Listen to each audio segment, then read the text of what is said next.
નમસ્તે મિત્રો, હું છું ગોપાલ ઇટાલિયા.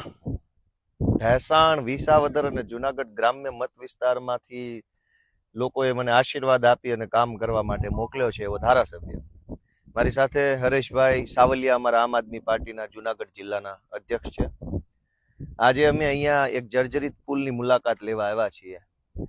દોસ્તો, રોજ જાગીને એક બ્રિજ તૂટે છે. થોડાક દિવસ પહેલા ગંભીરાનો બ્રિજ તૂટ્યો, આજે માંગરોળ પાસે આવેલો બ્રિજ તૂટ્યો. હજુ નવો બ્રિજ તૂટે અને લોકોને જીવહાનિ થાય કે માલ મિલકતની નુકસાન થાય એ પહેલા ભાજપના ભ્રષ્ટાચારી માનસિકતા ધરાવતા ચોર નેતાઓ જાગી જાય તો સારી વાત છે.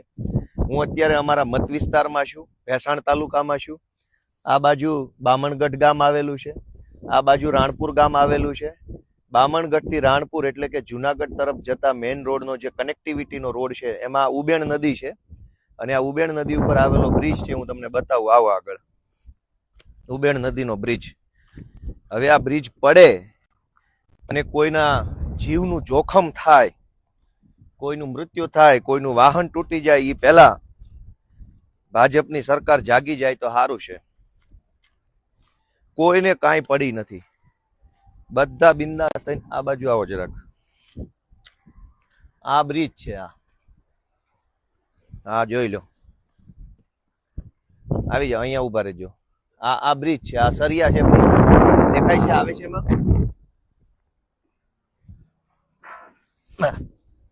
ક્યાં છો? આ બ્રિજ છે, આ બ્રિજ ના હરિયા છે. હવે આ બ્રિજ તૂટી પડશે, ભાઈ બહુ હેઠે જતા ને માથે પડશે. આનું નક્કી નહીં. આ ભાજપના આ બ્રિજ છે, આ જોઈ લો. આ બધા હરિયા નીકળી ગયા છે. આ હરિયો નીકળી ગયો છે. નજીક આવો જરાક, હરિયા બતાવો. બધું તૂટી ફૂટીને બધું નકામું થઈ ગયું છે. હવે આ બ્રિજ કોકની માથા પર પડે અને કઈક મકાન બધું ભયંકર તૂટફૂટ થઈ ગયેલી છે. હા, કોઈને પડી નથી. ભાજપના નેતાઓને તો ભ્રષ્ટાચાર કરવામાં, પૈસા ખાવા સિવાય આ બધી જ જગ્યાએથી બ્રિજ આખો હળી ગયેલો છે. તમામ જગ્યાએ હળી ગયો છે. અહીંથી દેખાય છે બધું જ, છેક થી છેક સુધી. કેમેરામાં કેટલો તૂટલો દેખાય છે અલગ વિષય, બાકી નરી આંખે જોવો તો કોઈ પણ સમયે આ બ્રિજ ગમે ત્યારે તૂટે એવી પરિસ્થિતિ ગણી શકાય આપણે. પછી તો સરકારી એન્જિનિયરો સ્ટ્રક્ચરલ સ્ટેબિલિટીનો રિપોર્ટ કરે અને ચેક કરે કે આ શું છે. આ જુઓ, હરિયા નીકળી ગયા છે કાયદેસર, છતાંય તે કોઈના પેટનું પાણી નથી હલતું.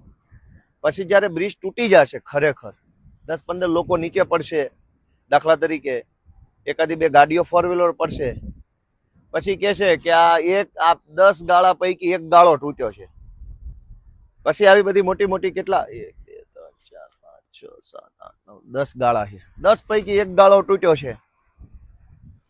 કડક કાર્યવાહી કરશું, તપાસના આદેશ આપશું. આજે જ સવારે માંગરોળ પાસેના એક ગામમાં બ્રિજ તૂટ્યો. હવે આ બ્રિજ તૂટવાની રાહ જોઈ રહ્યા હોય ભાજપ વાળા એવું મને લાગે છે. પેરિસ જેવા રોડ તો ન બનાવો તો કઈ નહીં, માણાના પેટના બ્રિજ તો બનાવો. માણસ જેવું તો કરો કમસે કમ. આ માણસનો જીવ જાય એવી વ્યવસ્થા છે અહીંયા. આખું અત્યારે સ્ટ્રક્ચર જે છે એ પહેલી નજરે ખરાબ દેખાઈ રહ્યું છે. સામાન્ય નજરે જોવો તો એવું લાગે કે આ બધું યોગ્ય નથી, પણ હવે કોણ સમજાવે? આ જોઈ લો, પેલી બાજુથી સરિયા નીકળી ગયેલા છે. આ બાજુ તો પાણીમાંથી જવાય એવું છે કે નહીં? હરિયા એ બાજુ તે લોખંડના સળિયા નીકળી ગયા છે. ઉભા રહ્યો જી, જવાય એવું છે કે નહીં જોઈ લો. ઉભા રહ્યો. હવે આ પાણીમાં લીલ છે, આમ જાય તો લહેરી જશું તો પડશું પાછા. તો દોસ્તો, આ રીતનું છે. જો આ નદીમાંથી અત્યારે પાણી છે, ઉબેણ નદી છે, અને આ બ્રિજ છે એ એકદમ ખરાબ હાલતમાં છે. આ બધું અહીંથી નજરે દેખાય છે ખરાબ હાલતમાં. હવે આની કોઈક સાર સંભાળ લે તો સારું. એક વખત આ હરિયા બતાવી દઉં નજીક આવીને. કોઈને શરમ નથી, કોઈને. ભાજપની આટલી મોટી સરકાર છે, કોઈને કઈ પડી નથી. બધા બેફિકર બનીને માણસનું મોત થાય એની રાહ જોઈ રહ્યા. હરિયા છે, ક્યારે તૂટે અને માથે પડશે એનું નક્કી નથી. અને એકદમ ખરાબ છે સ્ટ્રક્ચર. એકદમ અહીંથી ચોખ્ખું દેખાય છે કે આ બધું હળી ગયું છે, આ સ્ટ્રક્ચર આખું.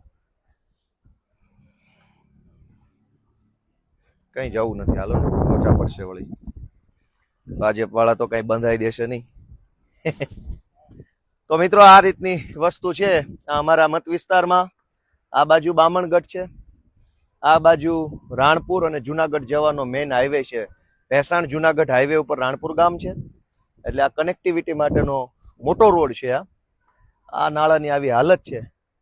ભાજપની સરકારમાં આત્મા જાગે, સરકારનો આત્મા જાગે, ભાજપના નેતાનો આત્મા જાગે, ભાજપના મંત્રીઓનો આત્મા જાગે એવી હું આશા રાખું છું.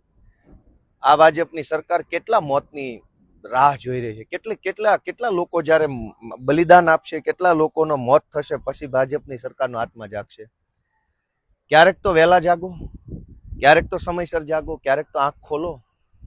દર વખતે માણસ મરે, પરિવારનો માળો વિખાઈ જાય, લોકો હતપ્રભ થઈ જાય, લોકો આઘાતમાં સરી જાય, હોહા થઈ જાય, પછી જ જાગવાનું.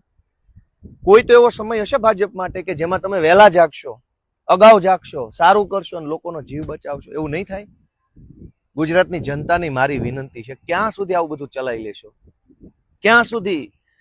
મોત ચારો તરફ મોત છે. ડ્રગ્સથી મોત, દારૂથી મોત, દારૂ પીને ચલાવતા નબીરાઓથી મોત, બ્રિજ તૂટે તો મોત, ચારો તરફ મોતનો માહોલ. અગ્નિકાંડથી મોત, ગેમ ઝોનમાં મોત, હરણીકાંડમાં તળાવમાં તરવા જાવ તો મોત, કાંકરિયાની રાઈડમાં મોત છે, સર્કસમાં બેસો રાઈડથી પડે મોત. તો આ મોતના કૂવામાંથી ક્યારે આપણે બહાર આવશું? લોકોને વિનંતી છે, પોતાનો આત્મા જગાડો. ક્યાં સુધી આવું ચલાવી લેશો?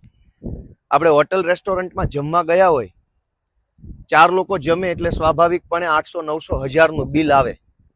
મીડિયમ રેન્જની હોટલમાં 1000 રૂપિયાનું હોટલમાં જમવાનું જમવા બેઠા હોઈએ, એમાં 250 રૂપિયાનું પંજાબી શાક મગાવ્યું હોય ને એ શાકમાં માખી, મચ્છર, ગરોળી કે કોઈ જીવ જંતુ આવે ને તો આપણે વિડીયો ઉતારીને હોબાળો મચાવી દઈએ છીએ. જાણે દુનિયામાં પ્રલય આવી ગયો ને એટલી હદે આપણે વિરોધ કરીએ છીએ કે આ ચાલે જ નહીં. હું 300 રૂપિયા દીધા છે આ શાકના.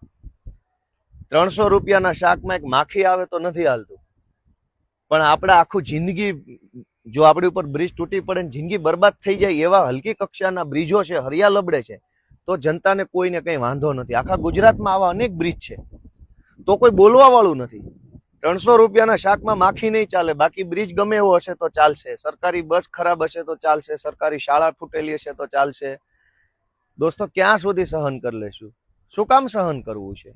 આપણી એવી શું મજબૂરી છે કે આવી ભ્રષ્ટ અને આવી હલકી માનસિકતા ધરાવતી સરકાર આપણે ચલાવી લઈએ છીએ? આપણને ગુસ્સો કેમ નથી આવતો? આપણને આક્રોશ કેમ નથી થતો? દોસ્તો, આપણા આત્માને જગાડો, મનને ઢંઢોળો કે ક્યાં સુધી આવું ચાલશે. ગોપાલ ઇટાલિયા તમને વિનંતી કરે છે, તમારો આત્મા જગાડો, ગુજરાતનો જીવ બચાવો. એ વિનંતી સાથે સૌને મારા જય જય ગરવી ગુજરાત.